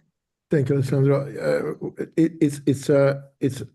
Let's say it's a twofold opportunity, because on the one hand, I mean, we closed this event in which discussion was really interesting about, I mean, the way forward, I mean, to address the creation and the management and the exploitation of results from regulatory sandboxes by using the approach of the water-oriented living labs, which I just want to remind that, I mean, puts together, I mean, all the actors of the quadruple helix around the same table to address water challenges. And it was also interesting to see that there is quite sensitive issue about who's going to finance, I mean, this, and how to manage, I mean, the financial framework of regulatory sandbox in the view of the deployment of innovation beyond its testing. And well, I mean, once again, we heard them in several voices. Excellent experience, and I do hope that in the near future we can really take additional steps in order to have water and LV labs as the key local factor that can really make the change in terms of innovation and deployment of innovation in the water sector in a period of time which I mean, you can see. I mean, I don't know where you are based now, but I think that most of us are facing, climate change impact, because it's quite hot in Europe. I just heard, today and yesterday that, the zero in the atmosphere is beyond 5,000 meters, and so it's beyond, the highest mountains in Europe, which has, a particular impact on not only on climate at large, but particularly on the water and water-related sectors, increasing and deepening the challenges that we are facing now, which has an impact on the water availability in terms of scarcity and so quantity and quality. And we are just, I want to mention once again that these webinars want to be points for discussion in order to support the achievement of water for all, access to water for everybody in the right quantity, quality, and the right time, and an affordable price, which is the main objective of the EU-funded partnership Water for All. And as Water Europe, as we want to support the achievement of a water smart society and economy, as recently also clearly mentioned in the water resilience strategy published by the European Union on the 4th of June. So, it's a big thank to everybody, and for this, great opportunity. And I would like also to remind that we are going to have, the third Water and WOLLs Network webinar on 12th September, which will be focused on governance and stakeholder engagement in water and LV labs. That will be highlighting the role of governance and collaboration in water and LV lab, identifying and discussing about the enablers and the barrier, potential funding models, and then we're going to have also an insight to look ahead for the next webinar, which particularly it won't be a webinar, but the next opportunity for having the Water and LV labs meeting again will be in Perpignan, in France, back to the Water for All event organized by BRGM. And so around, between the 25th and 28th of November, we're going to have this event as in Perpignan, which will start with the Water for All project coordination meeting. And after that, we have in the second gathering of the network of the Water and LV labs on 26th of November. It will be a hybrid event, so in person and also online. And on the 27th, we're going to have a water and LV lab session and a field visit that will be only in person, the second part of the event. And then on 28th, BRGM will organize a local water and LV lab seminar that will be in France, and experience sharing. Of course, this is for the time being, it's just a save the date.